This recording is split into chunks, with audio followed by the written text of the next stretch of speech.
Adam versus the man.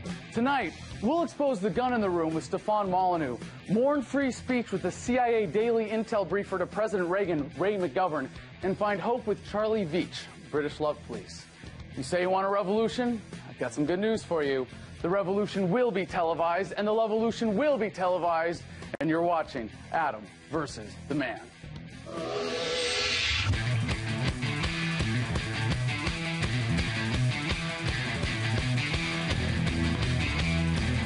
The passion of our hearts will be raised with our fists.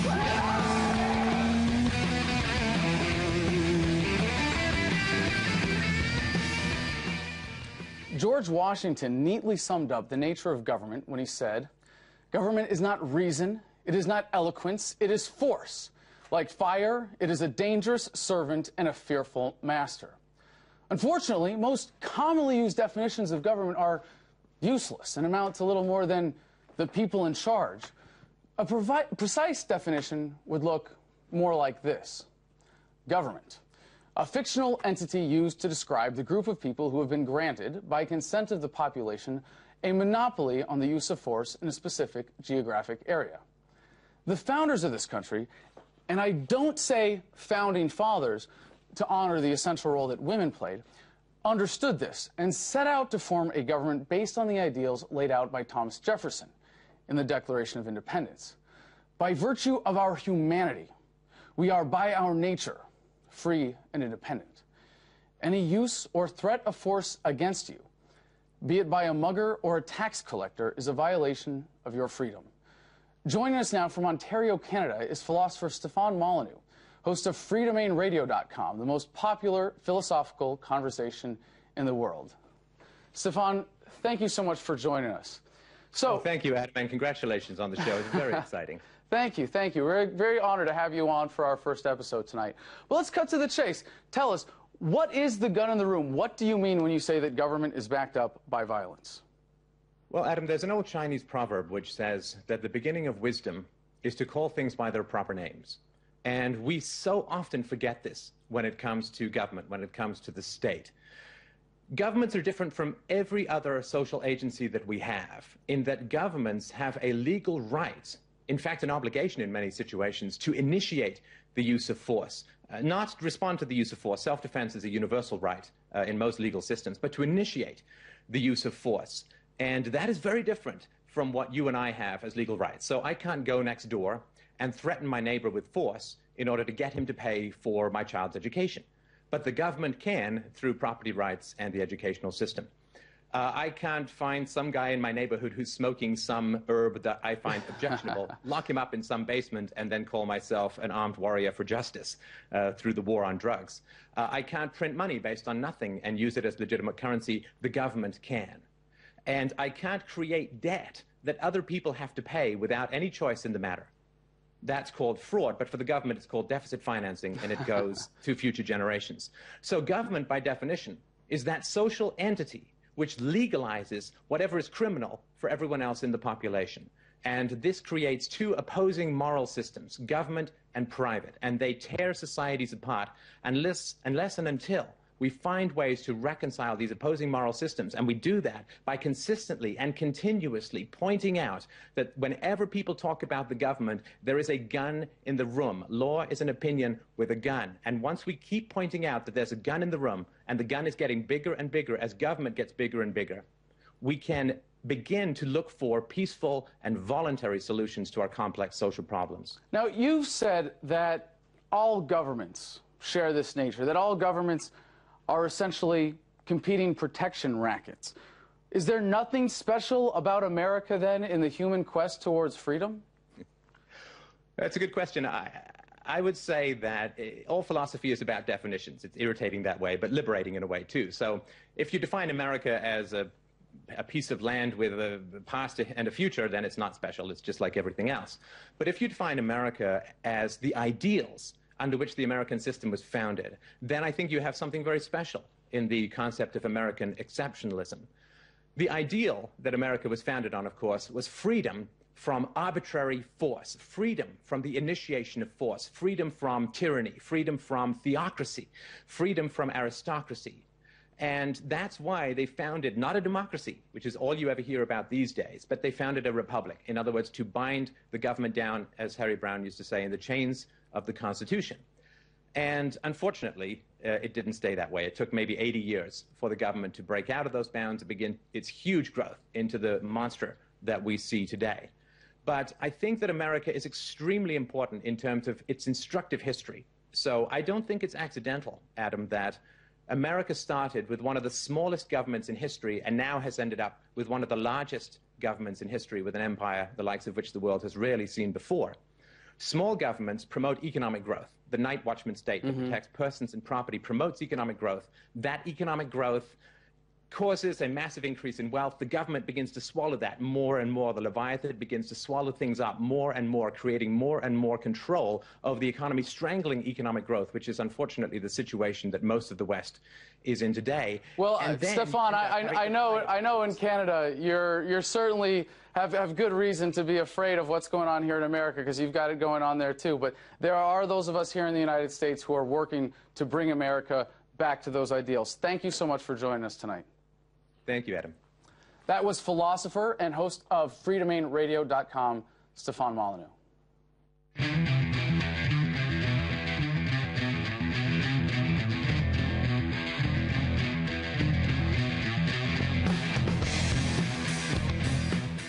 Thomas Jefferson said, "The man who reads nothing at all is better educated than the man who reads nothing but newspapers." Today, we get news from people who want you to believe that celebrity news is real news, that you have nothing important to worry about and can just go back to sleep. The mouthpieces of U.S. government propaganda. Some even serve as controlled opposition. That is, they give voice to legitimate dissent only to divert it into harmless blather. Bill O'Reilly, bootlicker-in-chief. Let me start by diagnosing you with authoritarian personality disorder and prescribing some intensive therapy. As the most watched commentator on TV, if there's something wrong with America, maybe it's you. You epitomize establishment shill, manipulating the fears and angers of your audience. The tides go in, the tides go out, and just like an idea whose time has passed, so will you soon enough. Sean Hannity, your definition of freedom is so sick and twisted that Thomas Jefferson would be offended. I'd call you a bootlicker, but you've got that thing so far down your throat you can't get out a straight thought to save your life. You praise the military like it's sacred, and your Christ would be ashamed of the violence you promote. For a man who never put on a uniform, you've got quite the military fetish. Glenn Beck, I'm disappointed to see you go because you have brought a lot of good knowledge to the attention of the American people about freedom and the Constitution. However, to real libertarians, there's something very offensive about you. The fact that you call yourself a libertarian. Remember your truther attack on Deborah Medina in the Texas governor's race? Deborah Medina was the real libertarian in the race against Rick the Hair Perry and Kay Bailout Hutchison, and Glenn Beck sabotaged her campaign. For the record, Glenn, I'm not a truther, and neither is Deborah, but I'm a skeptic, and if you believe the government conspiracy theory on 9/11 without questioning it, you're not just unpatriotic, you're a sucker. Glenn, you're an embarrassment to real libertarians. We don't eat our own, and we can live up to the American dream without your neo-McCarthyist Muslim fear-mongering. Comedy and demagoguery, both love one-liners. Jon Stewart. Or should I say, Jonathan Stewart Leibowitz.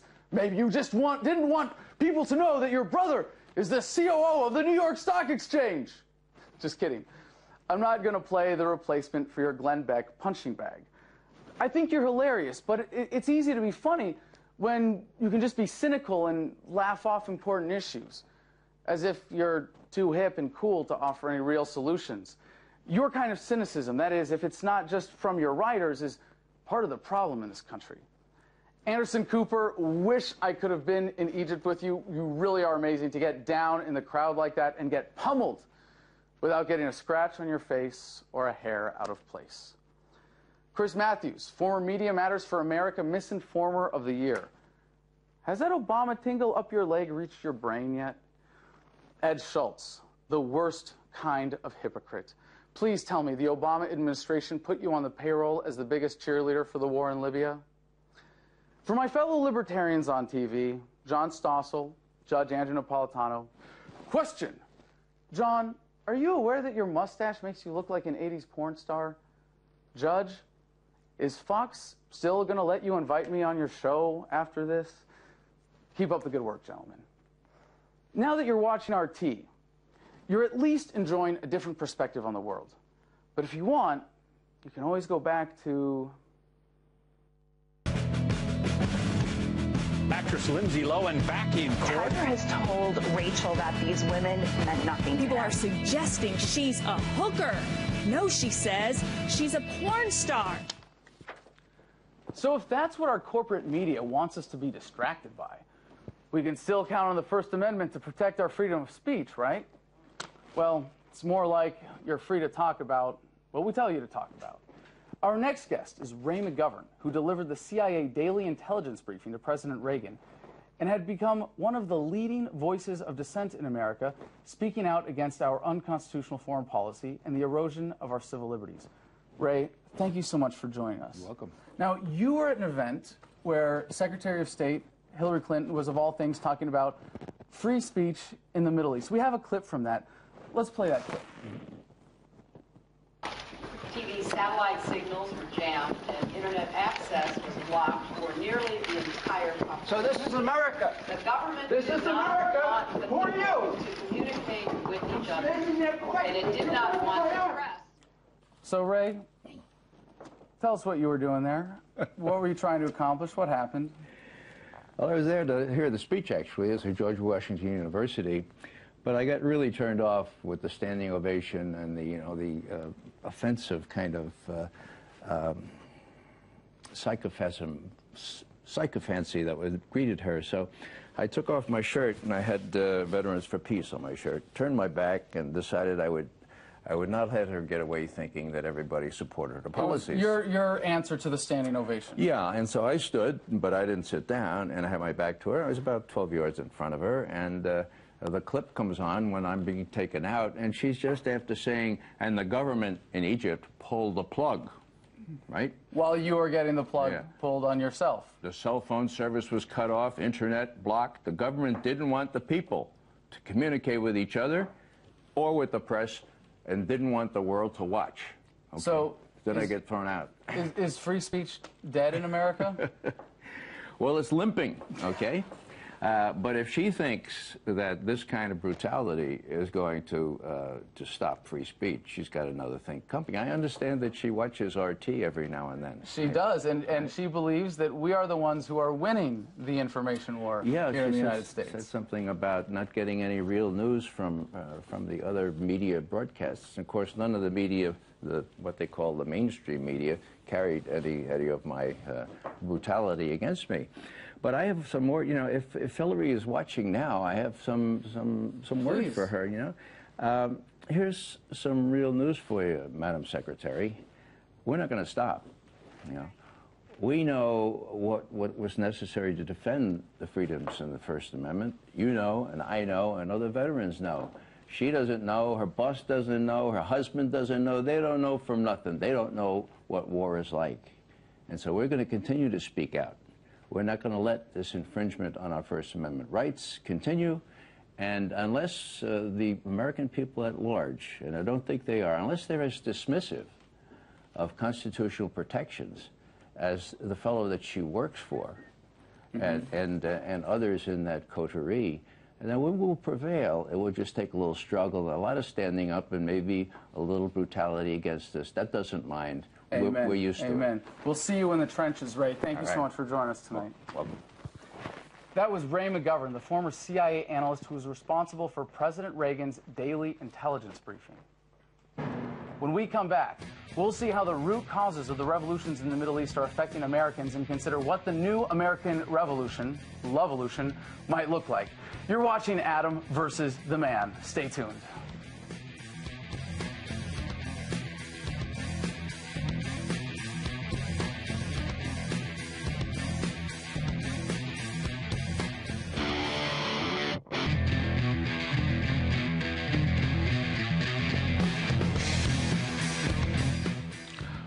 Regardless of your view of government, you have to admit its effect on maintaining the status quo.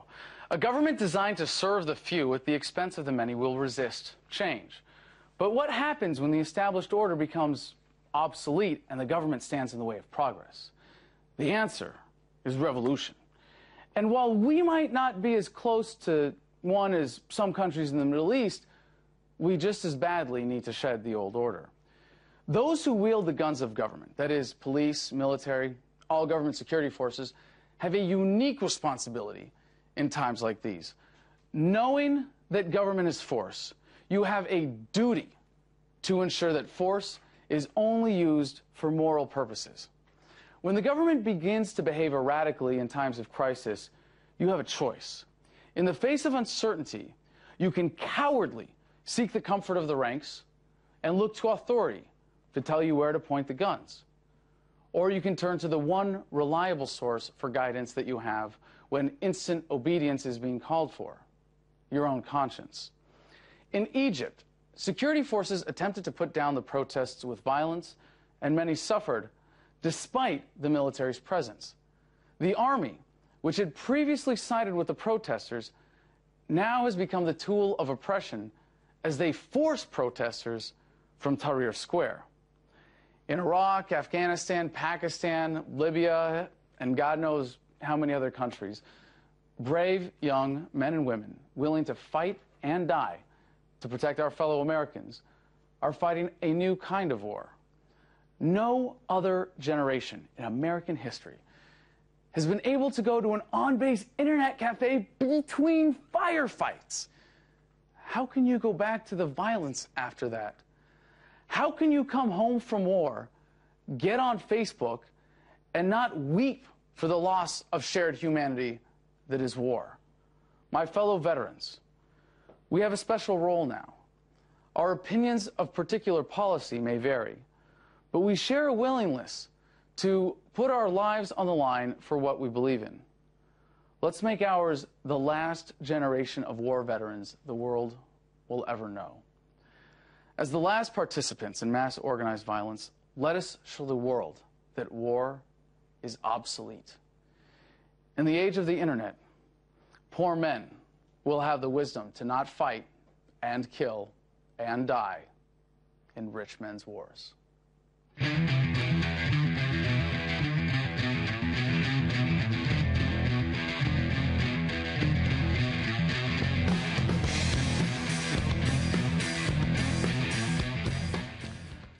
I'm 29 years old, the oldest of Generation Y, the millennials, the first digital natives.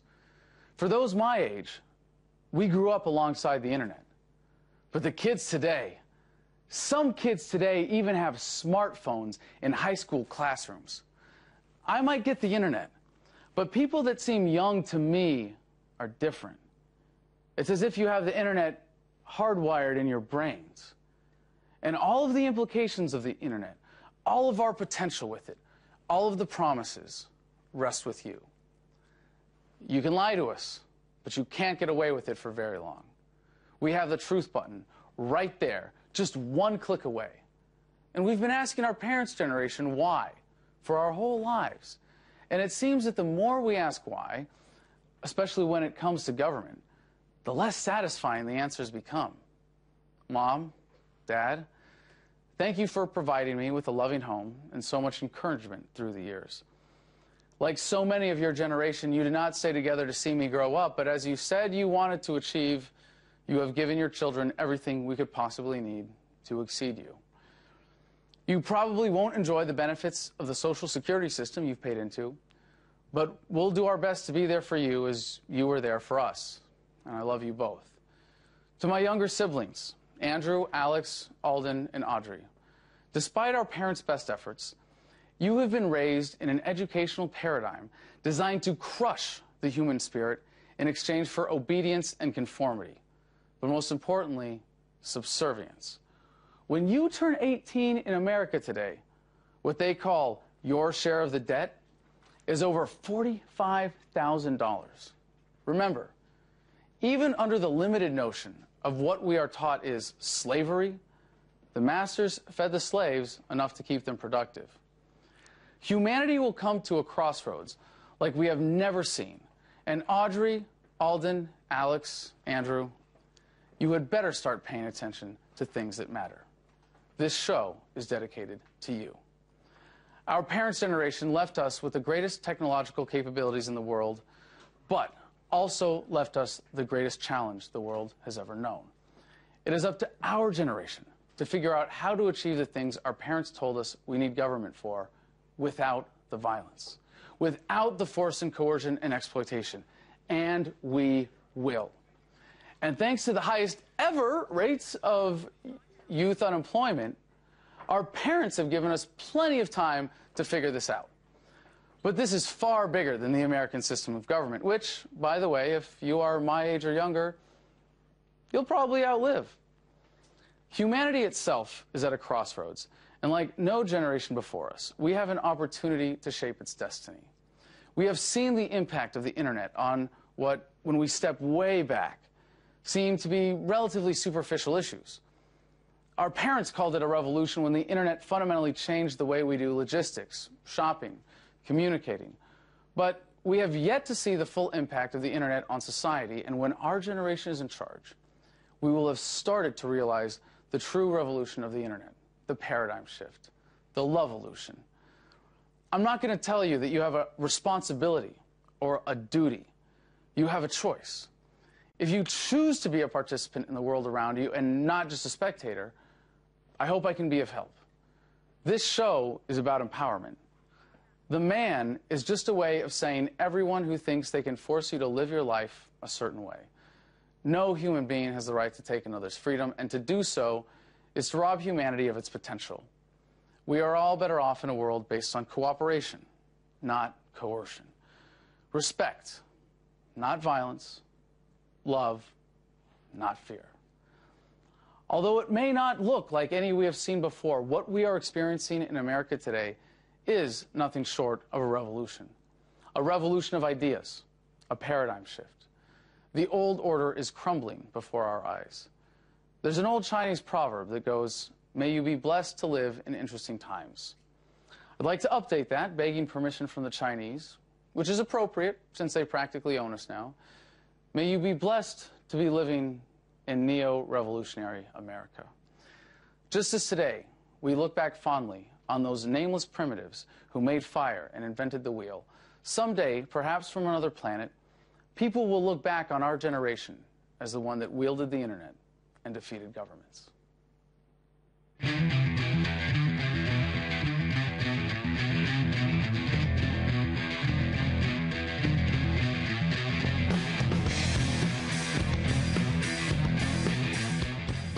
Joining me now in studio is Jake DiLiberto with Veterans for Rethinking Afghanistan, another young veteran who's actively participating in the American political dialogue today, representing our generation of veterans, speaking out on their behalf, and questioning the current paradigm of our foreign policy. Jake, thanks so much for being with us on the first episode. Really appreciate it. I'm very glad to be here, and I'm very proud of you to have your own show. Congratulations. Well, tell us a bit about Veterans for Rethinking Afghanistan, what you've got going on, and how you see our generation getting involved in politics, specifically our generation of veterans, like none before us. We've seen veterans come home. You know, we saw John Kerry turn into some kind of hyper-liberal after coming back and doing great work, telling the truth about what was going on in Vietnam. You know, we've seen Smedley Butler, Major General. You were in the Marines. What's your take on that? Well, what Veterans for Rethinking Afghanistan was and is a bipartisan coalition of veterans. I myself come from the religious right. I'm very much a social conservative, always have been. I went to seminary. I was a pastor. But I work with people on the right and on the left, and our job was to inform the American public about the nuances and problems with Barack Obama coming into office and taking on a nation-building exercise in Afghanistan. So we've used new media, we've used films, we've used a whole lot of people in Hollywood to communicate our message. And you're reaching troops in the field with this. That's right. I mean, our film was actually given to Carl Eikenberry in his hands. There's we get hundreds of emails from Marines and soldiers in place abroad, and they tell us this is so true. We see this stuff every day, that nation building in Afghanistan doesn't allow us to kill terrorists, which we need to do. So how is that perspective then that is available to us through the internet affecting our generation of veterans when they're looking at these issues, when they're looking at the big picture? So many of us who grew up with this wealth of human knowledge at our fingertips, we're Generation Y, but we're the ones asking why. And when you say, why is there war? Why are we in Afghanistan? And even if you go all the way down the rabbit hole and you listen to every excuse from the establishment, there aren't any good answers. No, there's not. And Adam, you know something, you highlighted this earlier. When we go off into battle, we go and get in firefights or see IEDs, etc. And then we come back to the base, the camp, etc. And then we get on Facebook. I mean, no other soldiers have ever done that in war, and so, or we're tweeting about it, or we're seeing other tweets about it. So, and smartphones with pictures of everything. And I mean, I have some videos that I took when I was in Iraq, and I can only wish I had taken more.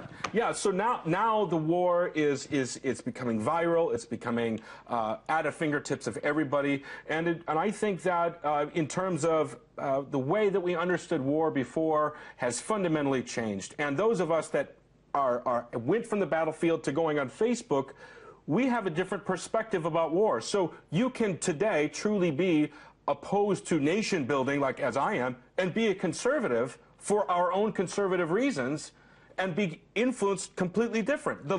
I have many problems with the center-left coalition, and I just interact with them and say, I don't get you, but I'm informed by a whole number of things, and so a lot of times our generation's interacting much different than our parents. Right, and it's kind of ironic that under the Bush administration, anybody who spoke out about foreign policy was a crazy liberal, you know, with their hair on fire, running around naked, when there was a big chunk of us, and I think it was, to me, it was extremely offensive to hear critics of the anti-war movement lump us in with some of the more radical members. Not that I have any problem with standing with people that disagree with me on philosophy or bigger picture issues. I think especially when it comes to war and issues where there's an immediate loss of life at stake, that if you feel passionately about something, you should be working with anybody who's willing to make progress on that issue. Am I right? Yeah, well, I mean, I certainly agree with you to a degree. I mean,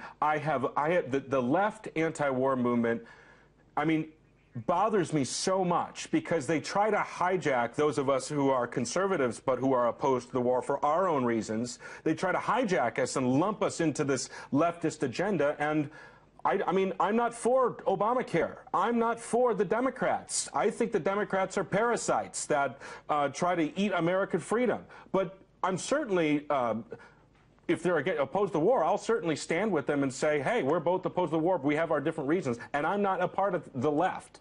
Outstanding. Well, Jake, thank you so much for joining us on the first episode. Really hope to be hearing more from you. Adam, glad to be with you. Proud of you.